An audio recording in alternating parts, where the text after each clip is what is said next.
Welcome dear students. तो next हम differentiation में आज समझेंगे how to you find the derivative of parametric function. अब ये समझना आपने डेरिवेटिव ऑफ पैरामीट्रिक फंक्शन से मेरा कहने का क्या तात्पर्य है। अभी तक आपने जितनी भी डिफरेंशिएशन की वो आपने विद रिस्पेक्ट एक्स ही की, क्योंकि आपका जो गिवन फंक्शन था वो एक्स में दिया होता था और आपने जितने भी क्वेश्चंस को किया उसमें आपने differentiation with respect to X किया।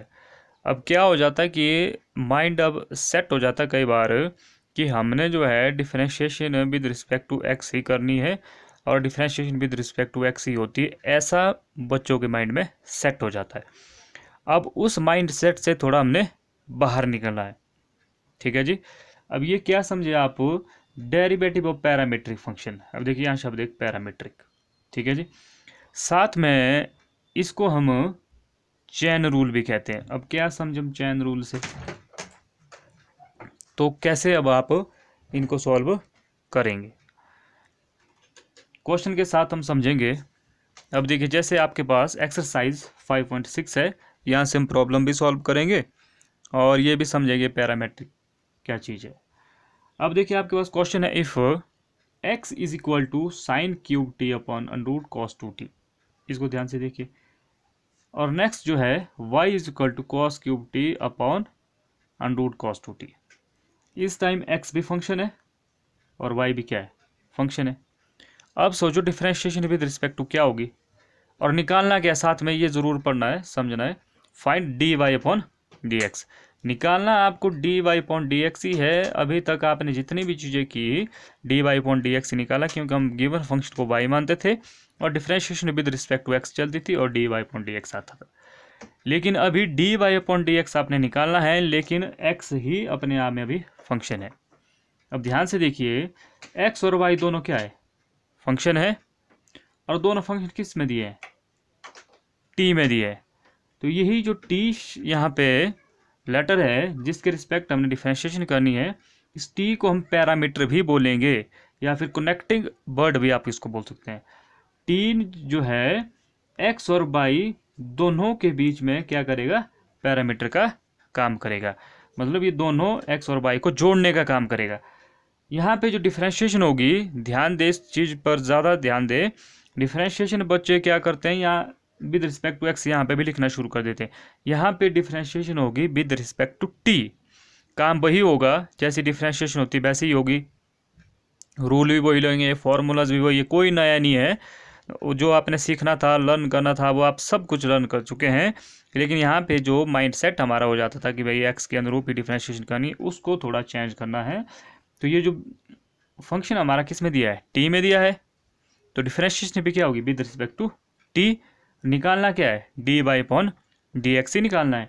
तो एक्स और वाई के बीच में ये जो टी में फंक्शन दिया है, टी एक्स और वाई के बीच में किसका काम कर रहा है, पैरामीटर का काम। पैरामीटर में बोलो या फिर एक्स और वाई को जोड़ने का काम कौन कर रहा है, टी कर रहा है। कनेक्टिंग वर्ड भी इसको बोल सकते हैं, इसीलिए इसको क्या बोलते हैं, पैरामीट्रिक फंक्शन। काम वैसा ही होगा। तो ये अब ध्यान दे आप, इस टाइम अब एक्स क्या है, फंक्शन। जब हम सोल्यूशन स्टार्ट करेंगे, एक्स कितना दिया है, X is equal to sine cube upon T under root cos 2t। बस है, डिफरेंशिएशन आपने विद रिस्पेक्ट टू टी करनी है, ये ध्यान दे। तो कैसे लिखेंगे आप, आपको पता है डिफरेंशिएशन विद रिस्पेक्ट टू जिसके होती है D upon D T. X इस टाइम क्या है, अपने आप में फंक्शन है। ऐसे नहीं अब एक्स की डिफरेंशिएशन 1 कर दी, ये चीज़ निकालनी है बस माइंड से, समझ रहे बात। क्योंकि बच्चों के माइंड में सेट हो जाता है जी एक्स की डिफरेंशिएशन 1 होती है, उन्होंने फॉर्मूला उस तरह से लर्न कर रखे होते हैं और वैसा ही फिर अप्लाई हर जगह करते हैं। ये ध्यान देना है कि हमने डिफरेंशिएशन किसके अनुरूप करनी है। तो क्या हो जाएगा, एक्स अपने आप में फंक्शन है, तो क्या हो जाएगा, D upon D T, D X upon D T left side हो गया। अब यहाँ पे देखिए टी में फंक्शन है आपका, तो डिफरेंशिएशन भी विद रिस्पेक्ट टू टी होगी। आपको पता है साइन क्यूब की भी डिफरेंशिएशन होती, कॉस की भी, लेकिन दोनों किस फॉर्म में, कोशेंट की फॉर्म में। तो कौन सा रूल अप्लाई होगा, कोशेंट रूल, याद होगा आपको, U upon V. Quotient rule आपको अच्छे से लर्न है, इसलिए इस पर हम ज़्यादा नहीं जाएंगे। तो कोशेंट रूल के हिसाब से ही इसकी डिफरेंशिएशन होगी। अब इस पार्ट को अगर आप भूल चुके तो आप अलग से कर सकते हैं। अब यहाँ ध्यान दे देखिए, बस इतना सा थोड़ा माइंड में आपने रखना है। नीचे है आपके पास cos 2t अंडर रूट में। अब आपको पता है क्वोशिएंट रूल के हिसाब से जो डिनोमिनेटर में होता है उसका क्या लगता है, स्क्वायर। तो स्क्वायर से अंडर रूट कैंसिल हो गया, कितना आ गया, cos 2t। वी रहता है as it is, V under root cos 2t है, इनटू डिफरेंशिएशन किसकी होती है, u की। पहले पावर की डिफरेंशिएशन होगी, अब सेम है, अब तो वही रूल वगैरह वही है।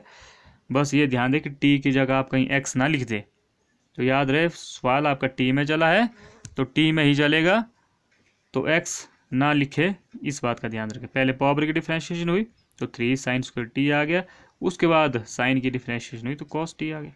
फिर आपको तो क्वोशिएंट रूल के हिसाब से माइनस आता है, u as it is, v क्या आपका under root cos 2t। Under root cos 2t की डिफरेंशिएशन आप अलग से साइड में भी कर सकते हैं। क्या आएगी, पहले पावर आपका अंडर रूट cos 2t में पावर क्या होगी, पावर अंडर रूट का मतलब क्या होता है 1/2, 1/2 आ गया आगे, ठीक है जी। और अंडर रूट cos 2t रहेगा आपके पास एज इट इज। जब उसमें माइनस हो जाएगा तो इसको आप अलग से सॉल्व करके आपको समझ आएगा, इसको खुद करना आपने।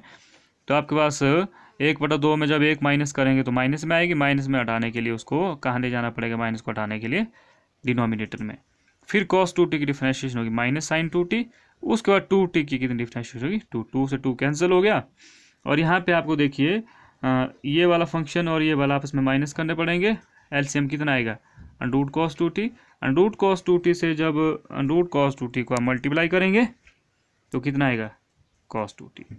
ये चीज़ आपकी एज इट इज़ वैसे ही आई, 3 cos 2t ये एज इट इज़ बच गया, माइनस माइनस क्या हो गया प्लस हो गया, ठीक है जी। ये sin 2t आ गया, ये sin क्यूब t आ गया। ये जो अंडर रूट cos 2t है ये आपके कहाँ चले गया, डिनोमिनेटर में। डिनोमिनेटर में ऑलरेडी cos 2t है, उसके साथ मल्टीप्लाई पावरें हो जाएंगी। जब बेस बराबर हो तो पावर क्या हो जाती है ऐड, cos 2t की पावर 1 है, ऊपर जो cos t उसकी पावर हाफ है, तो कितना जोड़ के हो गया, बेस सेम है, पावर ऐड करने के बाद कितना आ गया 3/2। तो ये किसका आया आपके पास, x की differentiation with respect to t, ये आया। अब उसी तरह से जो आपका y दिया है, y फंक्शन है ये, अब ये भी क्वोशिएंट फॉर्म है, इसको आप खुद सॉल्व करेंगे। तो आपके पास देखो क्या आया। अब यहाँ पे जो मेन चीज़ आपने समझनी है, dx/dt, ये आपके पास ये रिजल्ट आया, ठीक है जी।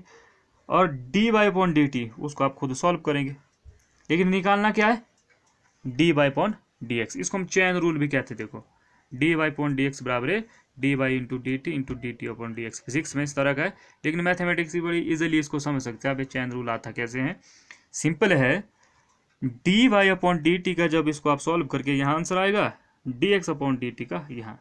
अब देखिए आपको क्वेश्चन में dy कहाँ चाहिए, न्यूमिनेटर में, और dx कहाँ चाहिए, डिनोमिनेटर में। सिंपल जो ये यहाँ का रिजल्ट आएगा, उस रिजल्ट को आप पहले वाले रिजल्ट से क्या कर देंगे, डिवाइड। तो means second result dy/dt upon dx/dt, dt से dt कैंसिल, तो क्या आ जाएगा dy/dx।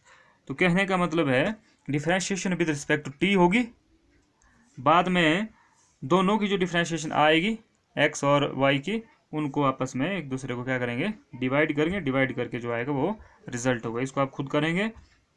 एक और सवाल लेते हैं हम, उसको हम थोड़ा पूरा करेंगे, इस पर आप खुद डिफरेंशिएशन करेंगे ताकि आपकी डिफरेंशिएशन और मजबूत हो जाए। देखिए अब क्वेश्चन नंबर 9 है, एक्सरसाइज 5.6 का। क्वेश्चन नंबर 9 में आपके पास फंक्शन x जो है उसकी वैल्यू कितनी है, a second theta and y is equal to b tangent theta. बस यही अंडरस्टैंडिंग डेवलप करनी है, क्योंकि आगे जाके आपको क्वेश्चन जो एप्लीकेशन ऑफ डेरिवेटिव्स आती है उसमें ये चीज़ बड़ी ज़रूरी है, उसमें आपको खुद पता करना पड़ता है कि डिफरेंशिएशन विद रिस्पेक्ट टू किसके होनी है। अब रट के रखा होगी डिफरेंशिएशन x की होती है तो फिर दिक्कत होगी। ये आपके पास फंक्शन है। अब देखिए अब किसके अनुरूप डिफरेंशिएशन होगी, थीटा के। अब पैरामीटर का काम कौन कर रहा है, थीटा, मतलब x और y को जोड़ने का काम कौन कर रहा है, थीटा। तो differentiation with respect to theta होगी। तो जब आप डिफरेंशिएशन स्टार्ट करेंगे dx/d थीटा, अब ये चीज़ पुरानी है, सेकेंड थीटा की differentiation second theta into tangent theta. अब यहाँ बच्चे देखो x लिखते हैं, ये ध्यान दें, हम कह रहे हैं बार बार। तो थीटा के अनुरूप डिफरेंशिएशन हो तो थीटा ही आएगा, a second theta into tangent theta. उसी तरह से d Y upon D theta tangent theta की differentiation second square theta. Differentiation खत्म हो चुकी है, लेकिन आपको रिजल्ट क्या चाहिए, d Y upon D x. तो सिंपल है, आपको जो सेकेंड चीज d Y upon D theta उसका जो रिजल्ट आया उसको आप डिवाइड करेंगे फर्स्ट वाले रिजल्ट से। तो D Y upon D theta divided by D X upon D theta. अगर आप इन इक्वेशन के नाम दें इनको, जैसे मान लो आपने इसको दे दिया नाम समीकरण नंबर 1 और इसको दे दिया आपने समीकरण नंबर 2, तब लैंग्वेज क्या बनेगी क्वेश्चन की, भाई equation number 2 divided by first, मतलब 2 डिवाइडेड बाई फर्स्ट, ऐसे भी हो जाएगा। तो डी थीटा से डी थीटा क्या हो गया, cancel, you will got in left side D Y upon D X, और जब राइट साइड में रिजल्ट क्या आपका, इसका रिजल्ट है वी सेकेंड स्क्वायर थीटा, नीचे है a into second theta into tangent theta. Second theta से second theta cancel, b upon a आपके पास हो गया second theta upon tangent theta. ये ऐसे ये आंसर हो गया। लेकिन अब जिसके ट्रिग्नोमेट्री और बेटर है वो इसको और सिंप्लीफाई कर सकता है। इसके बाद भी कॉस थीटा होता है, इसके पास भी कॉस थीटा होता है, तो ये हो गया 1 अपॉन कॉस थीटा, ये होता है sine theta upon cos theta. Cos theta से कॉस थीटा कैंसल, और 1 अपॉन साइन थीटा किसके बराबर होता है, कोसेकेंड थीटा के बराबर। ऐसे आप आगे भी इसको सिंपल कर सकते हैं। तो यहाँ जो मेन चीज़ आपने समझनी है, एक तो ये पैरामीट्रिक फंक्शन जैसे इसका नाम दिया गया है, पैरामीट्रिक माने कौन जो है इसमें पैरामीटर का काम कौन कर रहा है। हो सकता है कभी टी हो, कभी थीटा हो, इस तरह से आपको वो कनेक्टिंग वर्ड या पैरामीटर ढूंढना पड़ेगा। एक चीज़ माइंड में सेट रखनी है आपने, यहाँ पे differentiation with respect to X नहीं करनी है। यहाँ पे एक्स अपने आप में फंक्शन है और उनके बीच में एक्स और वाई के बीच में कोई कनेक्टिंग वर्ड होगा, उसके अनुरूप आपने डिफरेंशिएशन करनी है। डिफरेंशिएशन वही होगी जैसी आपने प्रीवियस डिफरेंशिएशन की है। तो इस एक्सरसाइज 5.6 को आपने अच्छे से, जो और प्रॉब्लम्स है वो बहुत छोटी छोटी, उनको आप खुद सॉल्व करने का प्रयास करेंगे और आगे आपको इसका यूज़ ज़्यादा है। ज़्यादा माने ये अंडरस्टैंडिंग डेवलप करनी है आपने कि डिफरेंशिएशन जो है विद रिस्पेक्ट टू एक्स ही नहीं होती है। डिफरेंशिएशन आपको पता करनी पड़ती है फिर आगे एप्लीकेशन ऑफ डेरिवेटिव में कि भाई डिफरेंशिएशन किसके रिस्पेक्ट होनी है। तो इसलिए यहाँ पे आपने जो एक्स जो माइंड में सेट है उसको आपने माइंड से बाहर निकालना है, और डिफरेंशिएशन जैसे यहाँ विद रिस्पेक्ट टू टी हो रही है, यहाँ विद रिस्पेक्ट टू थीटा हो रही है, इस तरह से भी आपने ये समझना है। तो इनकी सहायता से, कनेक्टिंग वर्ड की सहायता से बाद में आप D Y upon D X तक कैसे पहुँचना है वो फिर मेन चीज़ है।